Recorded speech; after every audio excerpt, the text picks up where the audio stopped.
1, 2, 3. Zippity-doo-dah! Zippity-day! My, oh my, you're really homosexual. Ladies and gentlemen, this is the Tom Carlson Show for Monday, July 6th, in the year 2020. What's going on, dude? How are ya? Happy Monday, dear. Sorry, I just finished Bird's podcast, so I get maybe get a few Boston stuff in here. Well, you got all your fingers? Did you do what I told you to do? Did you shut your fucking phone off over the 4th? Did you stare at some trees? Did you take some acid and have a life-changing experience? And now, because of that, you think you're smarter than everybody else. Dude, did you go to fucking parties? Did you go spread the virus?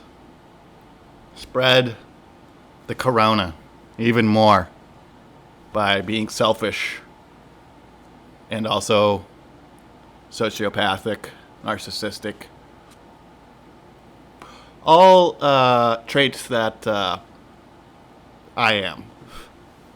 But, you know, now that I see the world through clear-ish lenses and not being boozed up all the time, you can kind of see the world a little differently. Like that Netflix movie on, the old hallucinogens there. I forget the guy's name. It's like he's one of those Indian dudes that writes books that change middle-aged women's lives. When you're in, everyone's reality is not the same. Even the visual reality. It's all distorted through our experiences, current and in the past. And if you're not being present, I don't know what that means, but even the future can tint the way you see the world. So, okay, listen to me. I'll walk you through a little grounding session right here. Okay, sit on your chair, sit up straight. Okay, feel where your feet are connected to the ground. Feel the lower shins. Feel where your knees connect. Feel where your ass is in the seat. Feel a straight back all the way up. Roll your shoulders. Feel the top of your head. Okay, bam. You're going to be so focused on this podcast, which is what I need because, some of the statistics out there that I'm getting back on the show, I've got to keep you guys hanging on so I can do some advertising in the middle of this thing. Well, hope everybody had a great 4th. Mine was different, but pretty good. So, on, let's see, what was that? On Friday, I went with a buddy of mine over to this thing. I never heard of it. It's called Stand-Up-NY, because there's about 1 million Stand-Up NYs out there, right? Might be NYC. In the park, in which I put on my Instagram, is probably anything outside for comedy is nearly impossible. But, these with no microphones. I was over there with the other comedians. Not that anyone knew who I was, but it's the first time I've been to a show since pursuing this full time. And so I can't really sit with normal people because I want to talk to a comic about how the show's going and how things are working out.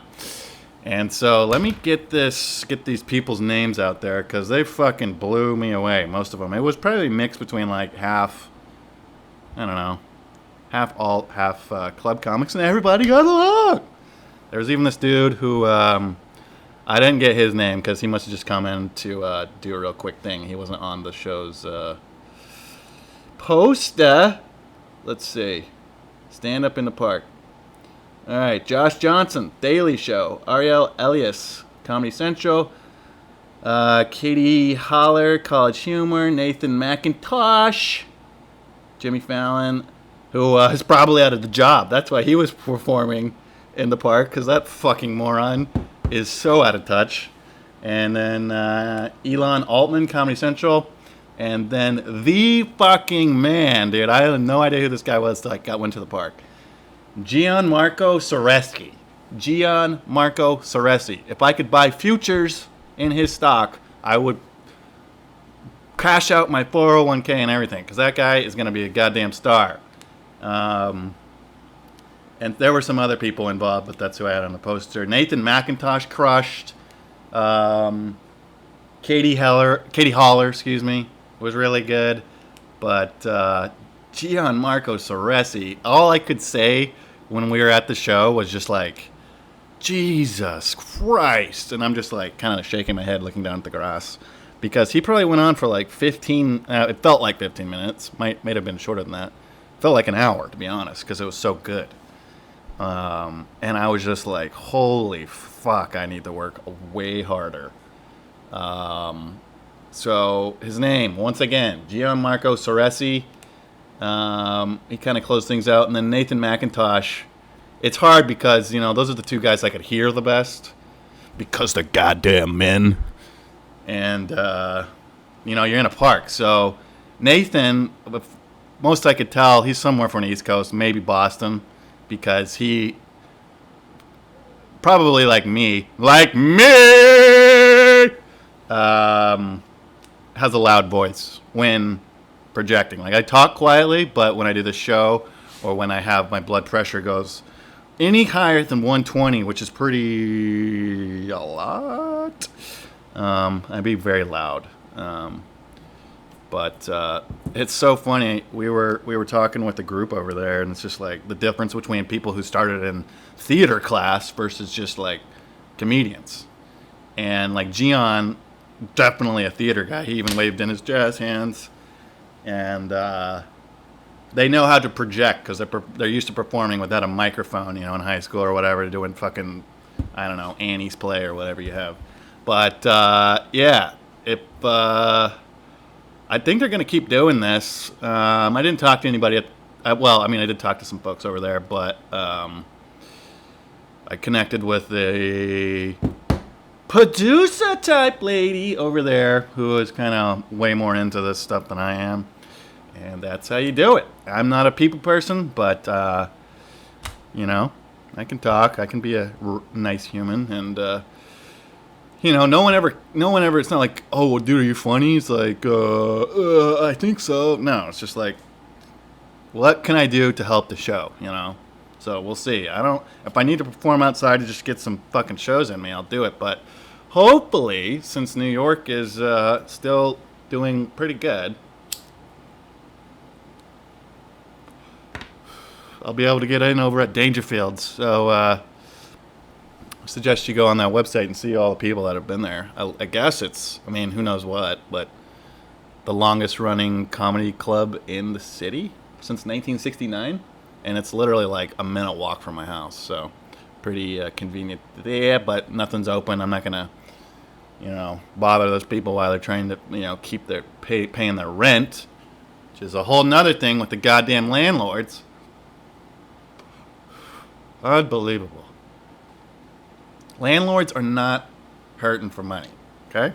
Oh, yeah, I talked about car bombs, and people were like, dude, all Muslims don't do car bombs. And I was like, oh, really? I totally thought they did. And then Jock was like, actually, the Irish are pretty big into car bombs. You know why it's called an Irish car bomb? Because they are into the actual explosion of cars maiming people.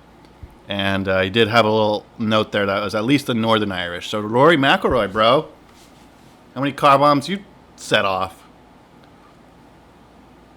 And speaking of fucking bombs, congratulations to Bryson, a.k.a. the Hulk DeChambeau. Holy shit. Jim, I know you're shitty at technology. Listen to my show on fucking YouTube, dude. Bryson had a drive. For those of you that aren't as white as I am, I'm not talking about cars. I'm talking about golf. A drive with his driver that carried 384 yards. That's almost 4 football fields. For you plumbers and fucking painters out there that didn't go to school. Now, plumbers can count. Plumbers are smart. Painters, not so much. The smartest people in the construction trade are as follows. And they both definitely have, like electricians, if you get the right crew, are definitely the smartest.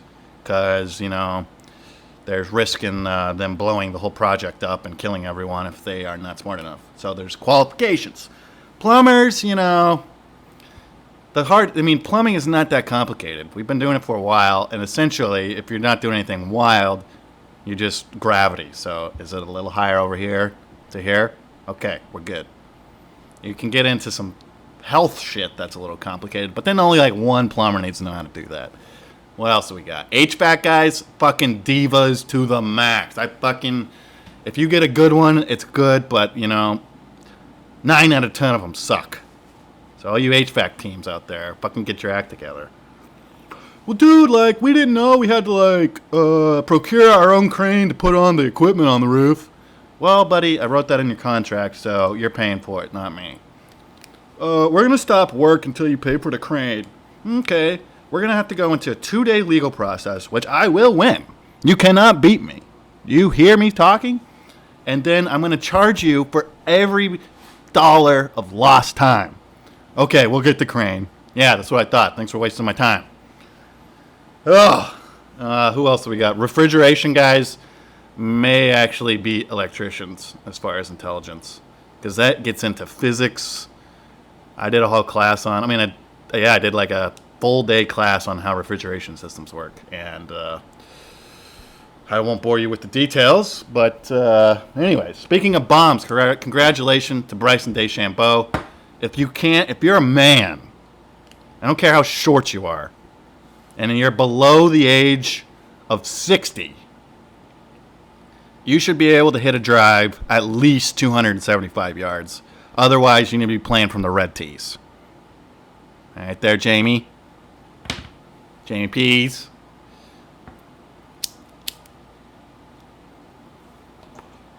Because, my dad is 64. He can still stick it out there 300 if he gets it right. So, fix your swing.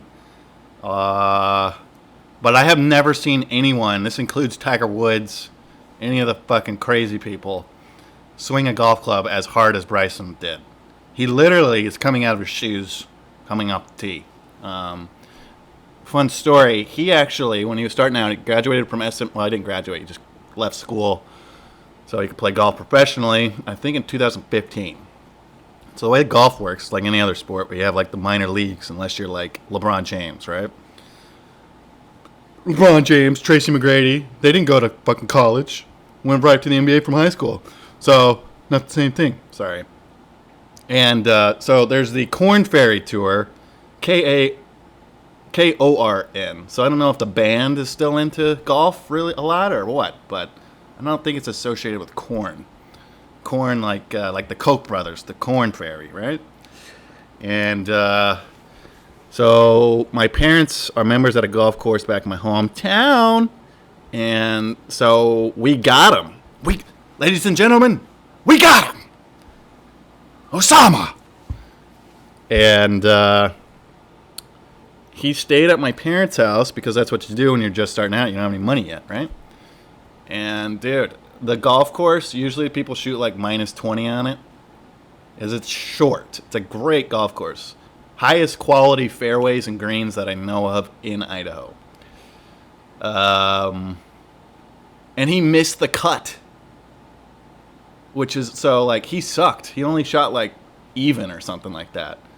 And, my parents, I wasn't there when he left because I was expecting him to fucking make the cut. He won the U.S.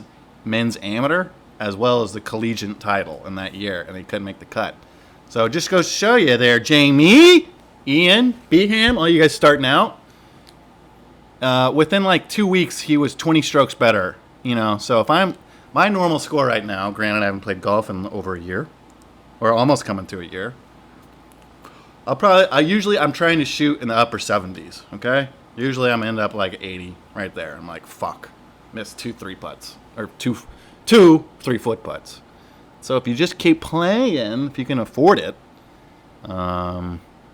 you should be able to get, like, if you played 4 rounds in a row, you should be able to get like 10 strokes better. So if I could get down to like a fucking 71, that shouldn't be that hard, right? These guys are changing, some of these guys on tour go from like a 76 down to like a 64 in one day. So it's there.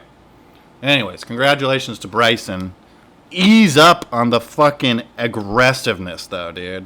I know you gained at least 40 pounds, but you don't need to be talking shit to a cameraman, right? Have your caddy do that, okay? Tiger never did that. He had Stevie Williams go do it. Hurts your brand, dude. You look like a whiner even though you won. Okay? Anyway, so that was Friday. Fucking terrific. Maybe the best day of the year for me here in New York because, New York's still doing well. We just entered phase 3 today in the city. Everywhere else is at phase 4. And phase 3, the only new addition is personal care. So you ladies, go get your fucking waxes done. You know what I'm saying? That's what's opening. Waxing, nails. Hair was already open, so I don't know what the difference is. What's the difference between a haircut and a wax job? I guess with waxing, there's potential for like bodily fluid exchange with like blood or something.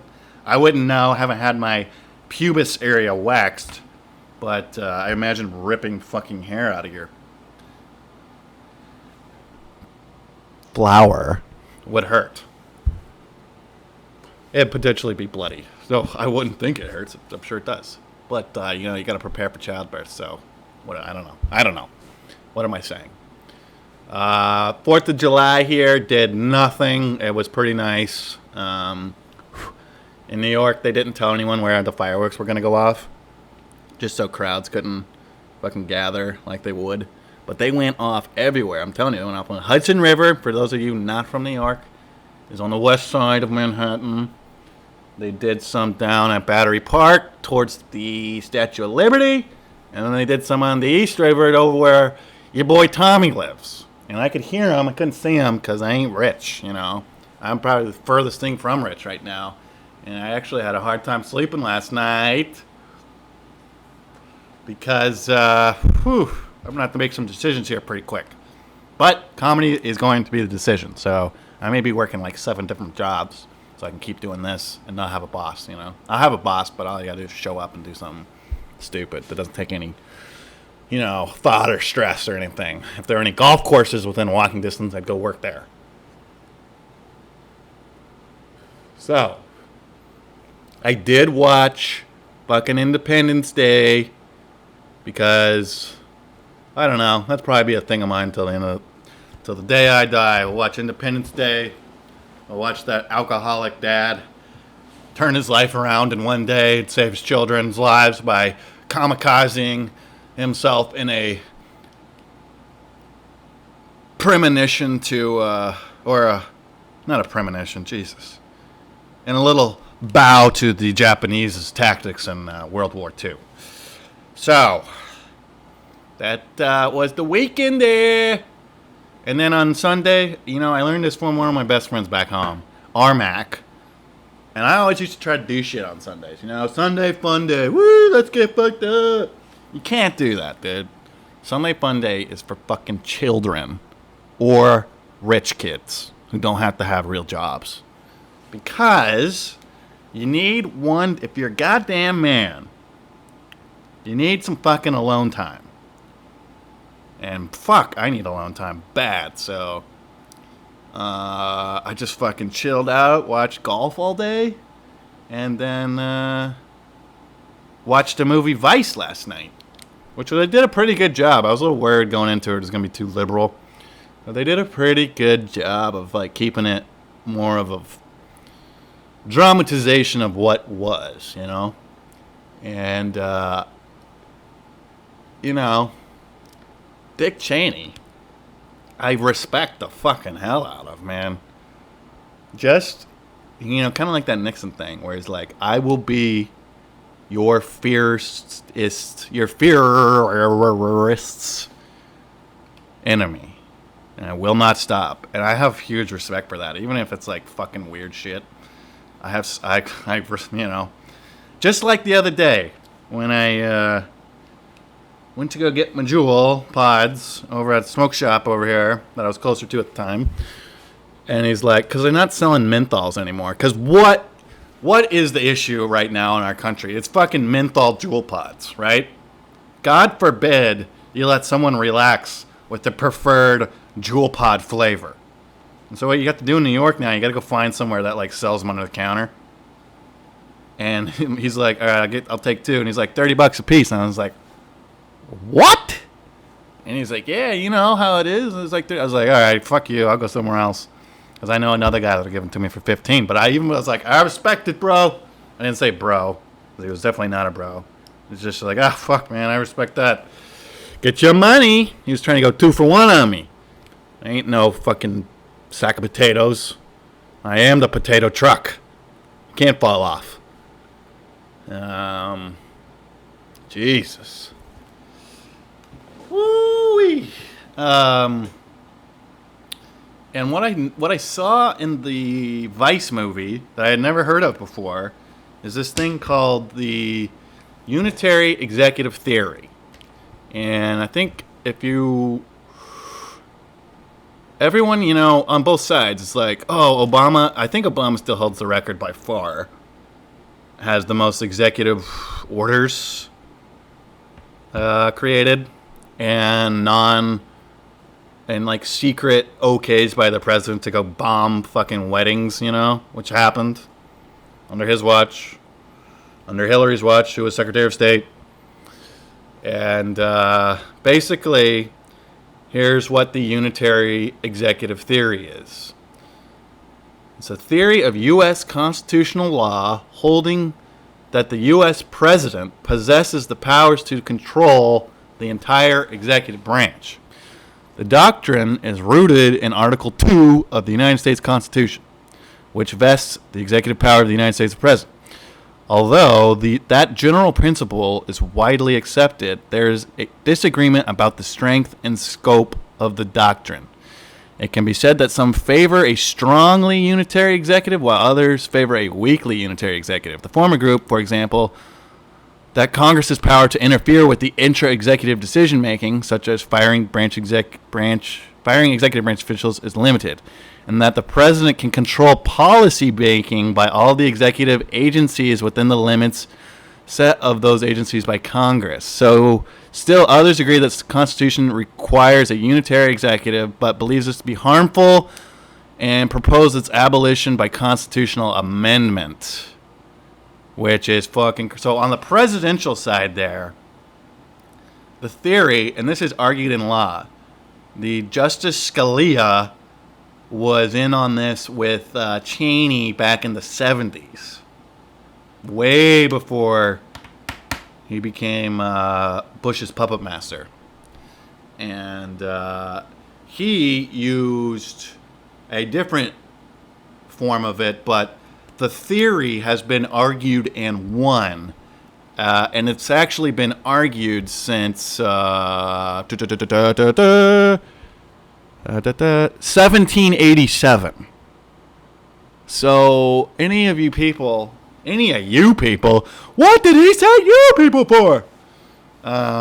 Any of y'all, fucking complaining about executive stuff, man, this is so much longer and deeper within our own government that there's not really, there's so much precedent that it's hard to get rid of anything, because precedent is extremely difficult to work against, because precedent, people in law and lawmakers want to protect those who made the law, even if they're in the wrong, because then they'll hope someone will protect them when they do pass some law where we're putting cancer water in our babies' COVID-19 fucking vaccines, you know?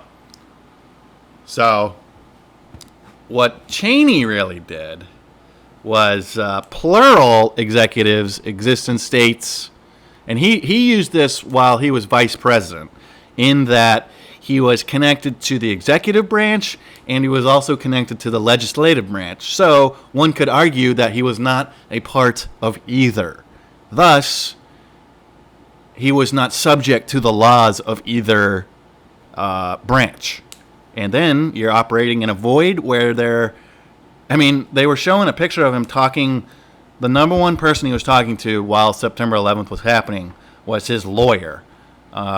Which his name, who cares, right? Just some lawyer, some bad lawyer, some amazing lawyer, but one of those lawyers that went the wrong direction and saw his penis growing with the power he gained.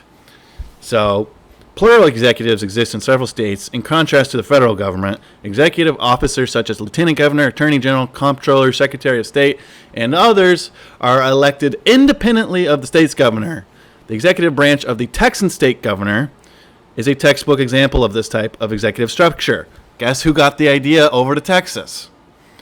Cheney. Another type of plural executive used in Japan, Israel, Sweden, though not in the U.S. state, is one in which a collegial body composes the executive branch. However, the collegial body does not comprise multiple members elected in elections, but rather is akin to the U.S. cabinet, UK cabinet, blah, blah, blah, blah, blah. And, yeah, so, cool / depressing / freeing thing there. Unitary Executive Theory. Throw that out at Thanksgiving dinner, you know. Well, you may be saying that, but, you know, I listened to this guy. His name's Tom. He has 30 fans, and he explained what Unitary Executive Theory was based on a dramatized biopic on one of the evilest vice presidents in U.S. history, arguably, and about 15 minutes of research online. So, you know, take that for what it's worth. Take it for what it's worth there. Oh, the stand-up New York was over in Sheep's Meadow, Central Park, which I had never been to, and it's just like, people not from here, Central Park's gigantic. And so that's why they have like horse police and shit. And this is like, I'd say it's like, I don't know, 15, 20 blocks up from the start of the park on the south side. And so you got a crazy fucking view of the city. And, you know, I'm still new here. And from my construction background, I look up at these buildings they're doing. And I'm just like, who and why, man? And it's like the people who sleep at the top of those buildings. Well, you know, for the most part, no one lives in them. They're owned by, you know, foreign people. And you know what else is owned? Well, not necessarily owned, but in part operated by a foreign fucking state, i.e. Israel, is the Lower Hudson Valley, which is, you know, New York. All of our hydroelectric stuff. All of the software within those systems was designed by a company with ties to the Mossad as well as the Maxwell family. Coming out this week on my Patreon.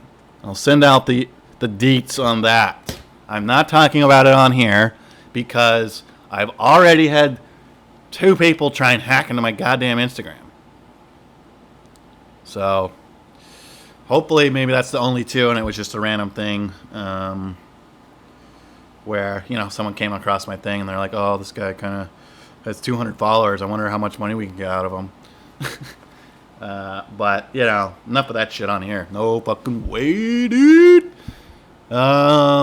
Hopefully, you know, you guys are going to start wearing some masks over there in California. and Florida.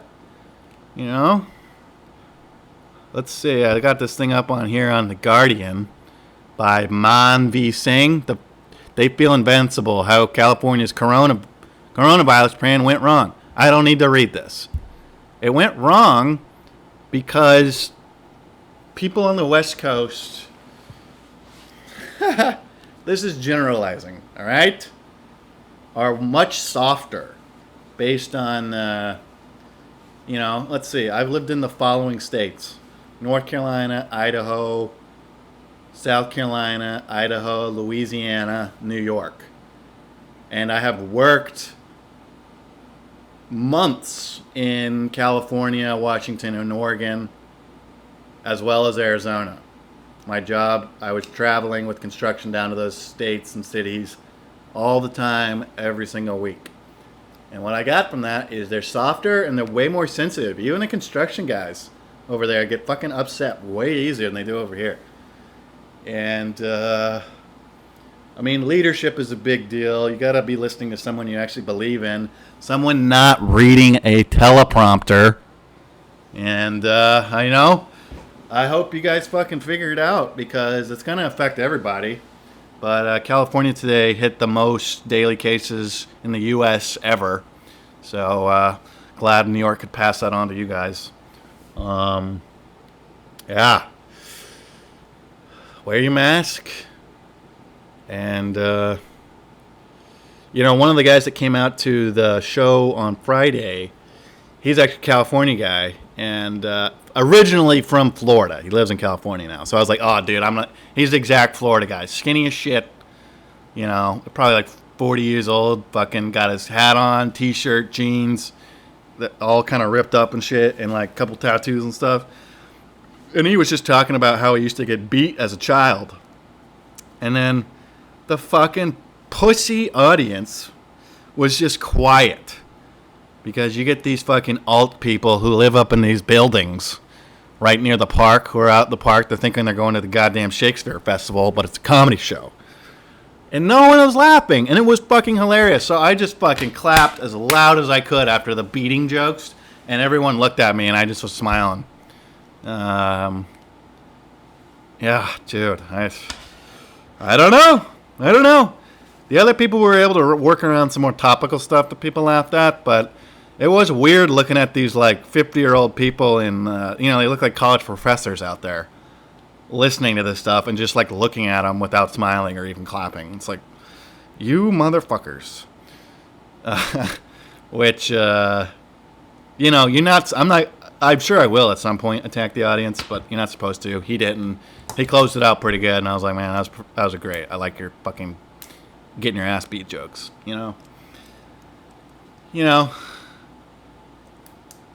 prioritize, what's actually offensive, prioritize the fucking trash in the ocean, not some guy's actual story about him getting beaten by his friend's family, Oh, Jesus. And I was saying, like, fuck, I'm about to be having to make some decisions because the unemployment process is,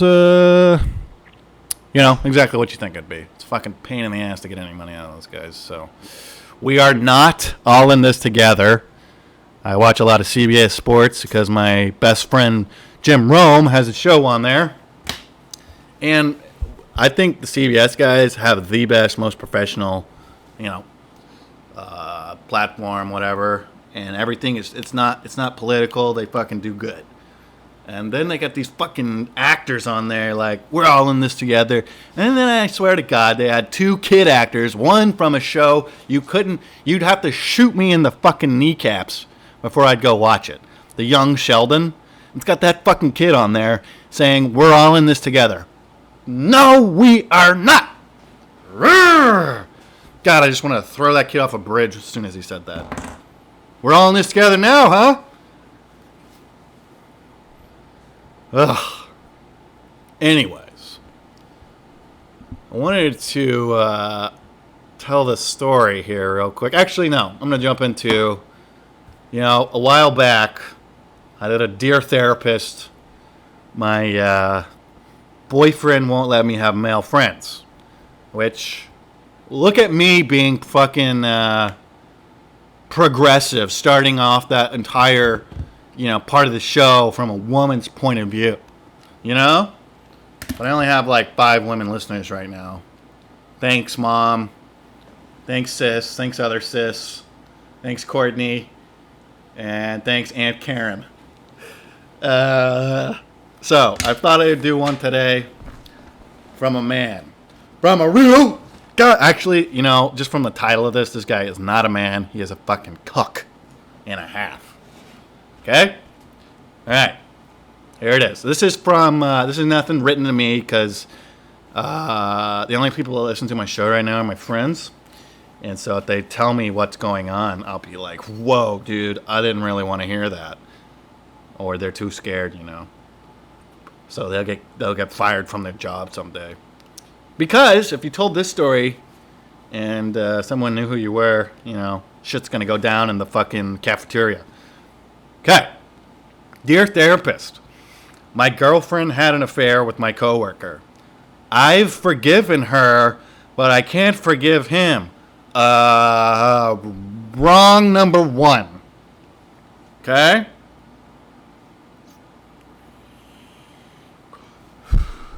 Alright, this is from, let me make sure I get the author of this right. It's from Lori Gottlieb, who is a actual therapist for The Atlantic. Okay, 5 months ago, my long-term girlfriend cheated on me. Okay? Our relationship had broken down due to poor communication, working too much, resentment, etc. Okay, that's your answer. It's over. 2 sentences in, I already figured it out. It's over. It is over. Okay? It's over. While I was the one cheated on, I now fully acknowledge that we both played a part. Okay, how did you play a part? Did you grab his dick and put it in her? No. After a period of acute anger, I came to the conclusion that I still love my girlfriend. That can be true. That doesn't mean it's not over. You can still love someone, but that's going to come up 20 years later at Thanksgiving dinner. Well, you shouldn't have fucked Bob over the copy machine. Right in front of your kids. I came to the conclusion I still love my girlfriend and that I was angry at the infidelity as at the fact that we had let a relationship get as low as we did. That's tough because, she expressed deep regret, sorrow, self-loathing for her actions. Go fuck yourself. We had several long heart-to-heart conversations over the following weeks, and those conversations taught me new things about her. I gotta wonder, I guess this guy's gotta be like 19 years old. The process of repair is ongoing, but since the affair, we've been closer than we've been in a long time. Jesus. My real issue is this. The person she cheated with is a coworker of mine. We're in the same large department, and I still see him often in the common areas. I haven't talked to him since this happened, and I have no desire to communicate with him. You can't act like that, dude. Don't be a fucking wimp, man. I'm trying to say other words, but, In fact, just seeing him has a visceral effect on me. Yep. My breathing increases, my heart races, I have a strong urge to punch and break things and get this fight response out of my system. I don't give a fuck what the therapist says. Jail is not that bad. Prison, you don't want to go to prison. So just, give him a 1-2 right there, Fred. Pop, pop. And tell him he needs to go find somewhere else to work or he's going to keep getting it every Friday in the cafeteria. The passage of time hasn't lessened this feeling, and it completely disrupts me, sometimes souring my mood all day. Yeah. I don't want him to have this effect on me or to have my day interrupted like this. I have talked to my girlfriend, but I don't want to keep doing that. It makes her feel terribly guilty and sad, and while she wants to, she doesn't how. No. What should I do? Okay, 1, dump your whore girlfriend. That's a horrible thing to do to someone. I have never done that. Because I guess I have empathy. Number one, dump your whore of a girlfriend. So you know what? This guy did you a goddamn favor. Don't punch him. Thank him. Fucking shake his hand. Give him a hug, dude. Thank you for getting this woman out of my life so this didn't happen when we had 3 kids. Because it would have. Because you guys wouldn't have had the conversations you needed to. So, fucking dump the girl and go fucking thank the guy. Now, here's the guy code part of this, okay? This guy, if he knew she had a boyfriend, gets the fucking hands, dude. Every fucking time. Jail's not that bad, dude. You get bailed out for this for like $1,000. If that. Maybe 500. And, you know, you get a simple assault on you, get it to a misdemeanor, you can still vote. But you teach that guy a lesson. And, you know, he'll be cowering when he's in the cafeteria next time, and then you won't have that fucking feeling in your heart. But you gotta dump this chick. I don't care how much regret, sorrow, and self-loathing she's done. She's fucked you the worst way possible, and she's gonna make you have trauma for at least 3 years, dude. Get rid of her. Spend some time on yourself. Fucking go to the gym. Hit on some chicks. Go out. Try and fucking hook up with some people. Because that, you know, that was one of the things I did. I just fucking was in the dark, you know. Oh, I'm so sorry. No, dude, just fucking get out. Fuck this girl. Don't fuck her.